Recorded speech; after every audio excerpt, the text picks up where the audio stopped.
Before getting into the video, subscribe the channel and press the bell icon to get notified every time we upload a video.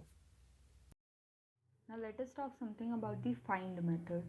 Find method is a very useful method. Find method is used to find the position of the word in a string, or either we can find the position of the character in the string. Suppose in the variable string and in the sentence, if we wish to find the position of make in the string, then what we will write, you will have to write string, then dot, then find, and inside the parenthesis write the word whose position you wish to know.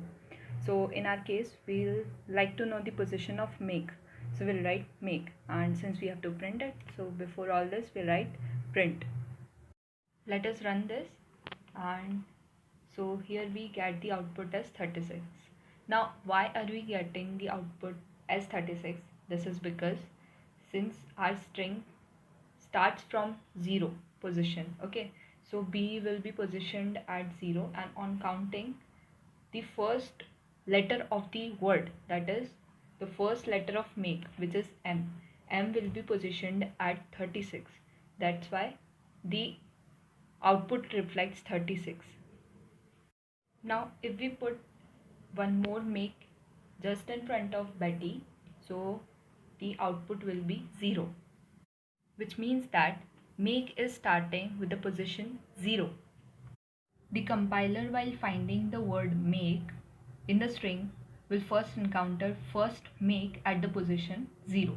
Thus it will reflect back the output as 0. What if we were finding the word at the 36th position, that is we were finding second make, but we got the position for the first make? So we can specify here. What you will have to do is you'll have to write find, then inside it write the word, and then place a comma after the word and specify from where you have to start finding the word.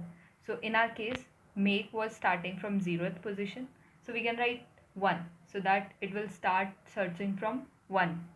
So here we get the output as 41 and not 0.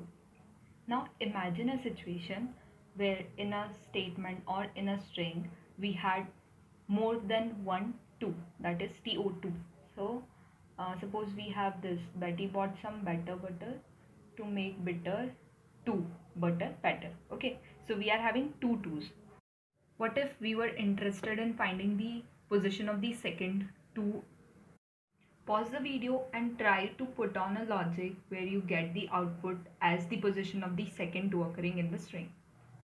Okay, now let me tell you what here we do is we take a variable, say A. A will take the value of the first time 2 is occurring in the string. So A stores whatever is the position of first 2. Next we take a variable B, and in it we write string dot find and then 2, and now this time we'll start finding the position just right after we encountered our first 2 in the string. So yeah, if it is 4, we should start finding it from 5. So here we write string find, then 2, then comma A plus 1. That is, if we get A as 4, then we should be starting from 5th position, right? That's why we wrote A plus 1 here. Okay, now let us try to print the output. So here, see, on running this we get this as the output. So this is the position of the second 2 occurring in the string. This is how we will find if we don't know when is the second occurrence of 2 in the string. Now let us talk about another method of string, that is center method. Suppose you have a string, say some name, and you wish to add some asterisk or some symbols in both the right side and the left side, and you want the string to act as the center. That is, equalize the number of strings in right and left. And you can do this by using the center method. Now let us see how this center method is used. So here we have the variable name, and in it we have the string conmigo. So conmigo is having 7 characters. Okay, Now, in order to centralize this and add some additional strings to the left and right equally, what we'll do is we will first of all count the number of characters in the string. That is, in this case, we are having 7 characters. Okay, so now if we wish to add one asterisk in the left and the right, so we'll write 9 as the argument. That is, we will write name dot center, then in it we'll pass the parameter as 9. So 9 will print one asterisk before conmigo and after conmigo. Here we gave width. Now we will have to give fill char. That is, we have to give what we wish to print. That is, in our case, we have to print asterisk. So we'll write 9 comma asterisk. Okay, and asterisk has to be inside a double quote. Or you can use another symbols to like dollar and whatever you want to add before and after it.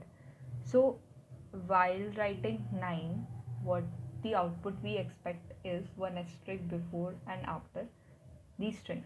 So let us run this code. So yeah, on printing it, we will get this output. Now what if we took an even number for an odd number of character of the string? Suppose we took 8. Now what will happen here? Let us see. Okay, so it is giving us the output as one asterisk right after where the string is ending. Okay, now if we wish to add 2 stars before conmigo and after this. Okay, so what we will give the argument would be 7 plus 2 plus 2, which is equal to 11. So the input we will give here is 11 comma asterisk. Now let us see what it prints. So yeah, we got the desired output. Now what if the length of the string was unknown to us? In that case, we would have simply taken the input and using the len function of string, we would have taken the length. That is, suppose we have a variable name and it has something string in it. Okay, so while printing, we will write print and we'll use name dot center, and in it, in the center method, we'll take the first argument as len, and inside the length of variable, which here is name, and then plus, suppose we wish to print three stars before and after it, so we'll write 6 here because 3 plus 3 and plus the length of the variable, and after that what we wish to print, again asterisk. Let us try to print, and yeah, so this is our output, and this is how center method is used. If you like this video, hit the like button. Thank you.